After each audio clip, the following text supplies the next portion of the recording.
What would be the F1 and F2 generation when homozygous wild agatha is crossed with mutant albino? When homozygous wild agatha is crossed with mutant albino, all F1 generation will be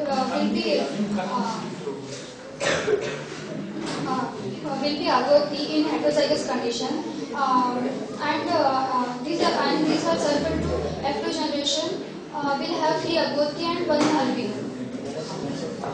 So its phenotypic generation is 3:1, right? So what about its genotypic ratio? Genotypic ratio is 1:2:1. One is homozygous agatha and 2 is heterozygous agatha and 1 is albino. Is there any possibility for heterozygous albino to exist in this example? There is no possibility because the albino is the most recessive one. There is no possibility for the heterozygous albino. What would be the F1 and F2 generation when heterozygous chinchilla is crossed with heterozygous Himalayan rabbit, and what would be the phenotypic and genotypic ratio? When heterozygous chinchilla is crossed with heterozygous Himalayan, the F1 generation will be all the rabbits are in chinchilla in heterozygous condition. When these are self, the F1 generation are self, the F2 generation is 3 chinchilla and 1 Himalayan. This phenotypic ratio is 3:1 and the genotypic ratio is 1:2:1. 1 is the homozygous chinchilla and 2 are 1 is the homozygous chinchilla and 2 are the heterozygous chinchilla, and the remaining 1 is Himalayan. These examples discussed examples have the same result.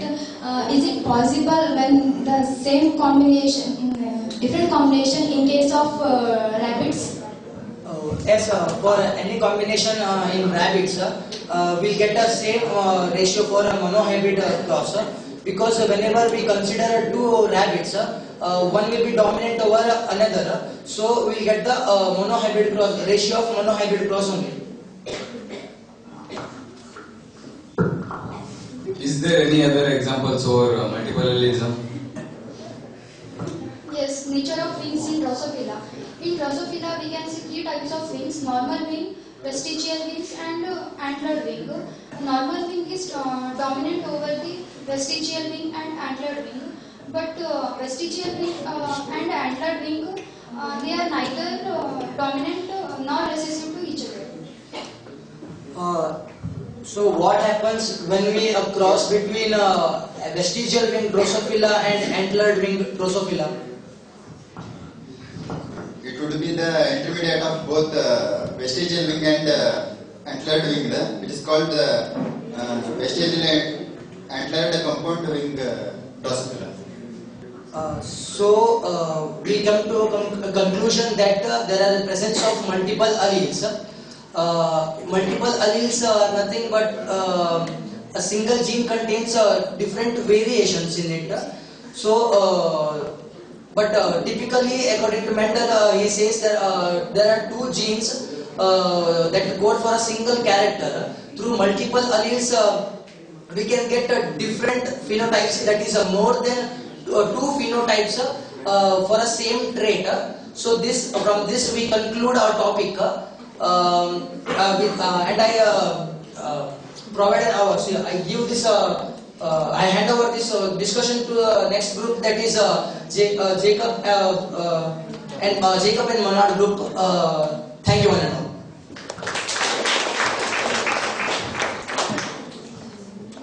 Dr. Kumala Bhatt and Professor Sarvada Deshpande, they have arrived just now. So, on behalf of the department, I welcome.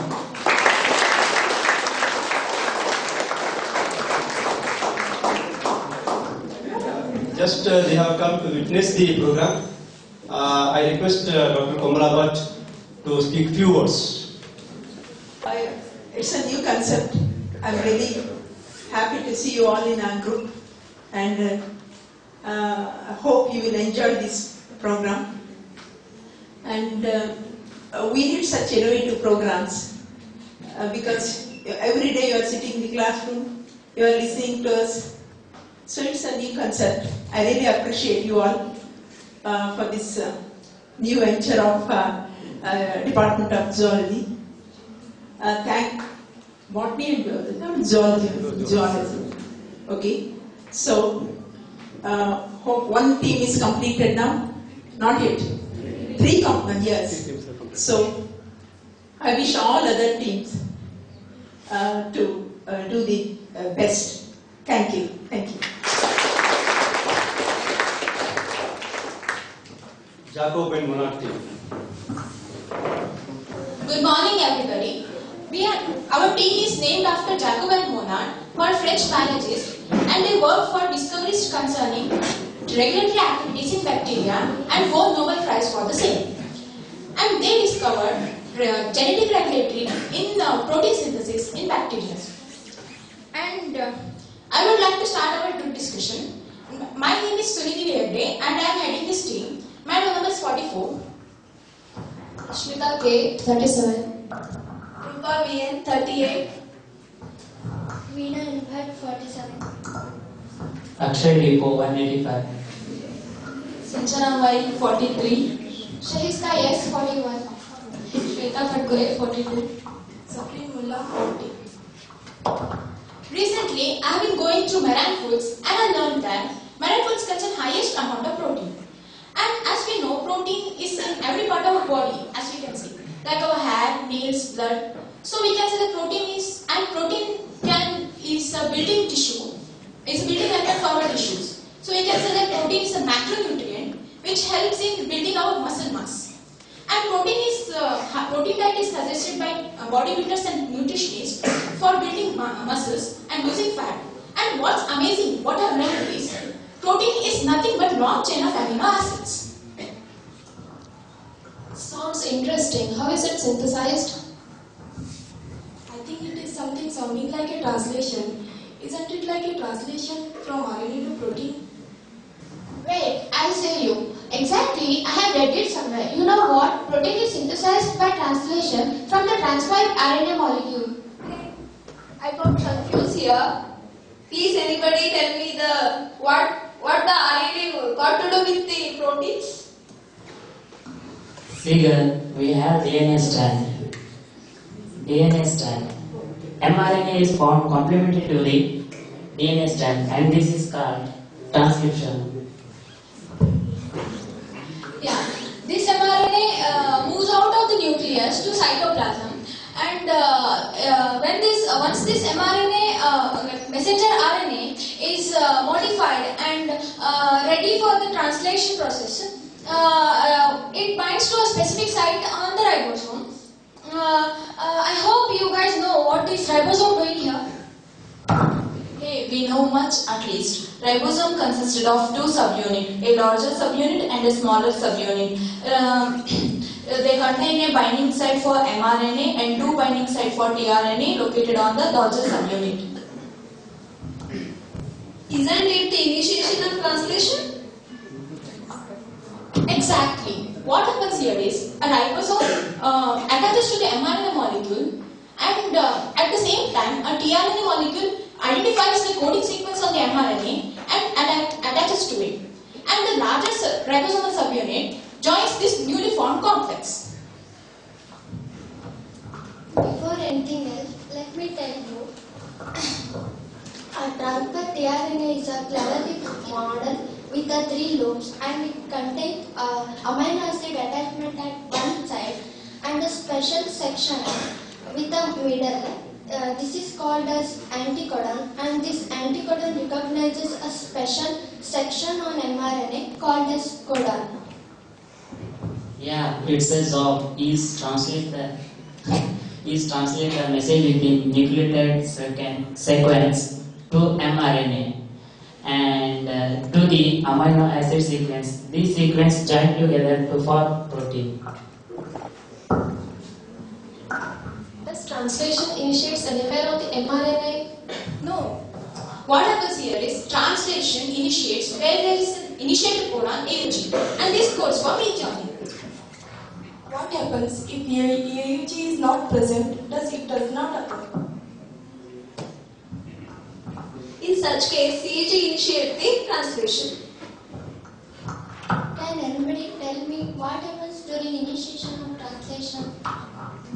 See, as Sunidhi said, a small ribosomal unit attaches to mRNA molecule. At the same time, the initiator tRNA molecule recognizes and binds the specific sequence codon, and this largely formed ribosome unit now is ready to combine with the newly formed complex.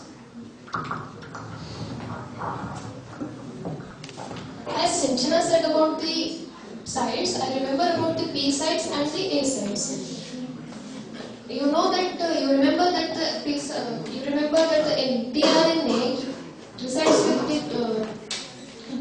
resides with the ribosomal and leaving called as the P site, and leaving the second site called as the A sites open. And when a new tRNA molecule recognizes the next codon sequence of mRNA, it attaches to the open A site. Then a polypeptide bond is formed. It attaches to the amino acid of tRNA in a P site of the amino acid of tRNA in A binding site. Okay, fine. How it increases in like aren't protein supposed to be long chain amino acid? As the ribosome move along with the mRNA molecule, it linking with the amino acid and form the polypeptide chain.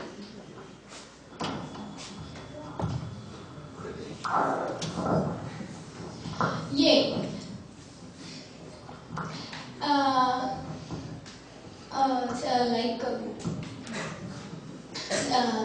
Same as termination codon, same as initiation codon, it is stopped by the termination codon.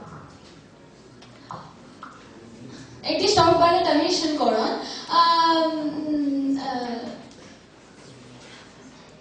Termination codons like UAA, UGA, UAA,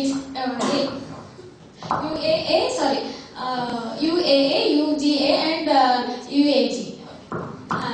I always forget this UGA. I confuse it with UGC. Very sorry. Can anyone please elaborate? See, what happens here is ribosome continuous translation. There comes a place like termination place where its tRNA cannot recognize that codon on the mRNA, and this is called termination codon. Like she said, UAA, UGA, and UAG. And after this mRNA has completed its protein synthesis, and this polypeptide chain is called protein is released from this complex. And after that, both the small and larger subunits are separated and dispersed in the cytoplasm. And everything goes back as it was before. A new mRNA is transcribed and protein is synthesized. Isn't it so amazing that such complicated things happen in our body that even we don't know? Yeah, life is really amazing.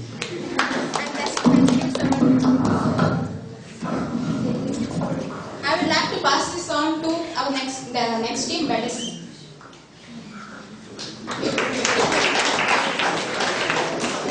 Good morning to all. Myself Akshata Hegde. Our group name is Beteson. Now our group will start a discuss on an assigned topic, complementary factor. Our group members are Sanket, Basuraj, Ankita, Bhavana, Chaitra, Chaya and Deepashri. We are going to share our knowledge and opinion about the assigned topic, complementary factor. First, I want to tell something about Beteson. He was an English biologist. He was born in 1861 and died in 1926. He got a Royal Medal Award in 1920 for his scientific career. He was mainly worked on genetics. He was the first person who used the term genetics to describe the study of heredity. His publications are Study for Materials for the Study of Variation and the Genetic Problems, etc. Beteson and Punnett Both are togetherly proposed a theory called factor hypothesis to explain genetic interaction. Complementary factor is one of the genetic interaction. So we choose our group name as Beteson, which is the name of one of the founders of genetics. Hi friends, recently I read a small article on a topic, opinion on transplantation. They wrote identification of combination of genes play an important role. So I came to know that complementary factor is one of the important genetic interaction. It's interesting. Hey, you know what is complementary factor? Yeah, I know. The complementary factor is a type of genetic interaction. It involves two dominant non-allelic genes. They interact with each other to produce a specific character. One gene can't produce that character in the absence of other. Anybody knows what is gene interaction? No, exact meaning we don't know. The gene interaction is that the interaction between two genes in producing a single character. Exactly. Beteson and Punnett hypothesis says that some characters are produced by interaction of more than one pair of genes. There are two types of genic interaction: non-allelic gene interaction and allelic gene interaction. What is non-allelic gene interaction and allelic gene interaction? Genic interaction occurring between the genes located in the different locus, then it is called as non-allelic gene interaction. If the interaction occurs between the locus present in the single locus, then it is called as the allelic gene interaction.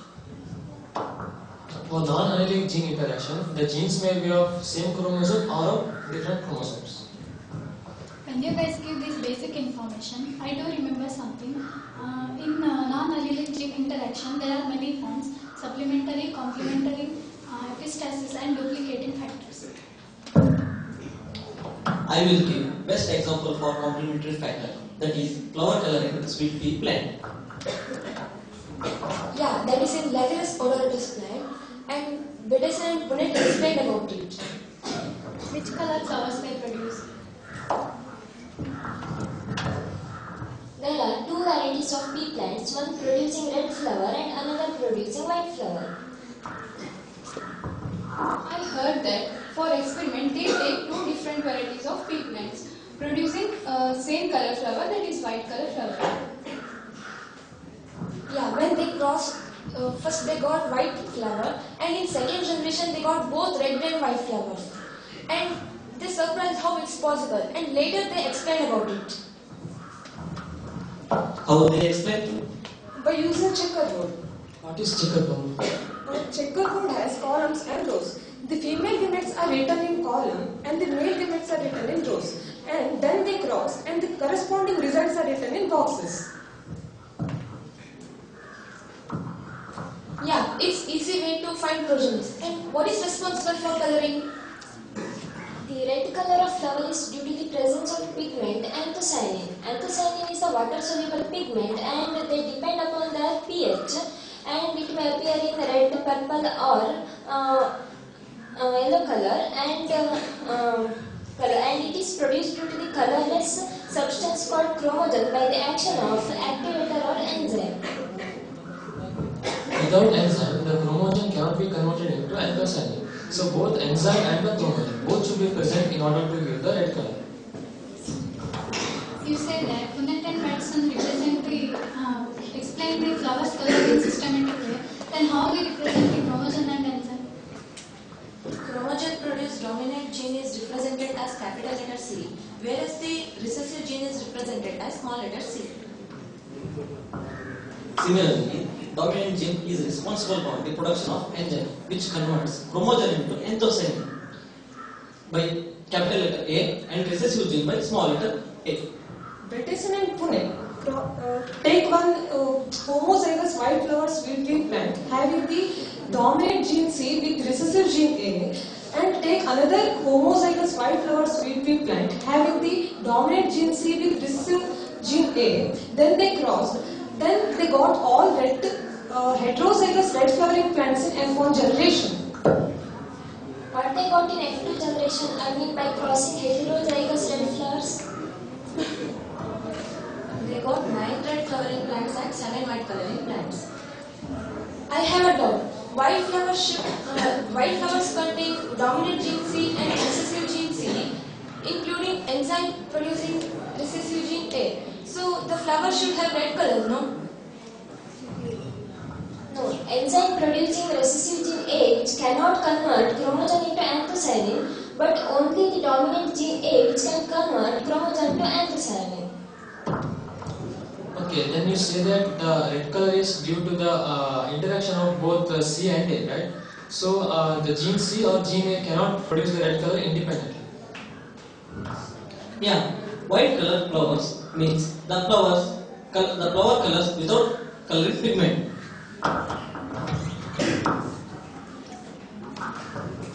Then it clearly tells that they got phenotypic ratio 9:7 in F2 generation. Then what is the genotypic ratio? Genotypic ratio is that of the normal dihybrid cross, that is 1:2:2:1:4:1:2:1. How it differs from supplementary factor? It may also non-allergic gene interaction, no?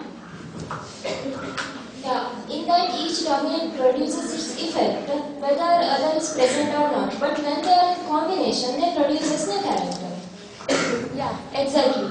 But complementary gene requires both the gene in dominant condition to produce a particular effect.